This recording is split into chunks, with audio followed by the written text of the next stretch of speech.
It was really great to see so many fan arts, so many letters, so many fiction, cosplays. The reactions were fantastic, way beyond our craziest expectations. It was impossible to expect a huge community like this and so passionate fans, and it's great. Thank you. Yeah. We started the project by making the game we wanted to make for ourselves, but at the end it's really making a game for the players, because that's what's important.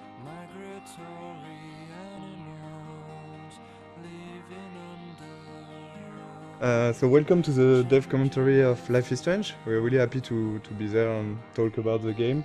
Thank you for watching. Thanks. I'm Raoul Barbet, one of the co-game director of the game.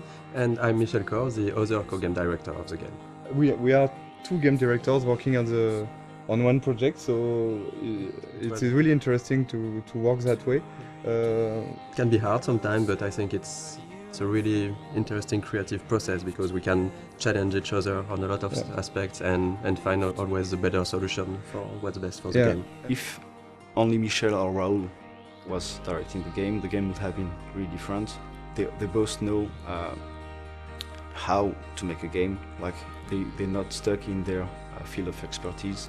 They know a lot of things about each department, and they had this direct contact with the teams. I'm more from the audiovisual and movie scene, so I was in charge of all the cameras with the camera team. I work a lot with the sound design team also, with the music. And myself, since I'm from an illustration background, my specialties were more on the art direction, and later, for this game, I'm starting to work way more with the narrative team and the voice recording sessions. It was cool because they had a similar vision for the game, so we didn't have a yes from one and a no from the other.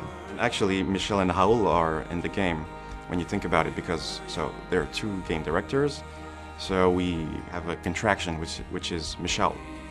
But if you put it the other way around, it's Raoul and Michel, so it's Rachel. I'm pretty sure they did it on purpose.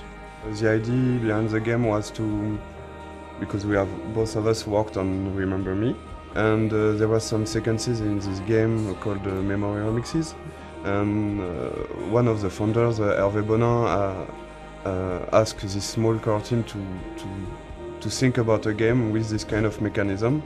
Very quickly came the episodic adventure game, because we wanted really to do something like that. There is really a lot of good interactive ways to tell stories. On an episodic format, you have to make a lot of choice for episode 1, because you won't be able to change after. A lot of assets have to be there in episode 1. Yeah. So the menu is one of those assets. It was interesting because there was a lot of variations. We did a lot of tries of what we wanted to show in this menu. The idea was really to basically show the most important locations of the game.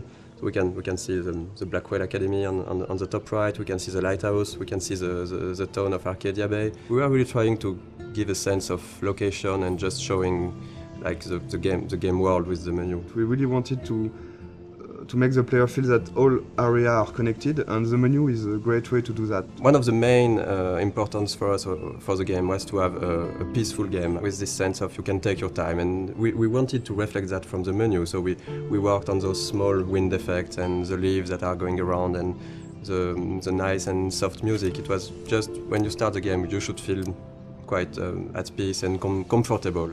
And even when the menu evolves in each episode, there is some small details that are changing. Like for the menu for episode 4, you have the beach wailed. That's this kind of details we wanted to just add with the variations of the menu. The game takes place in Oregon, in the Pacific Northwest, in the United States. When I went back there on vacations, I've seen a lot of places that really looks like what we did in the game. So I guess it was a really big job of references to be sure that everything was correct, but it's also something that's really exciting about making a game, that you have to look at everything and to reproduce reality, and with, of course, our own lens and stylizations, but we really wanted this to feel like being in Oregon. Sometimes people ask us if we choose to have a game in the United States for marketing, for selling the game.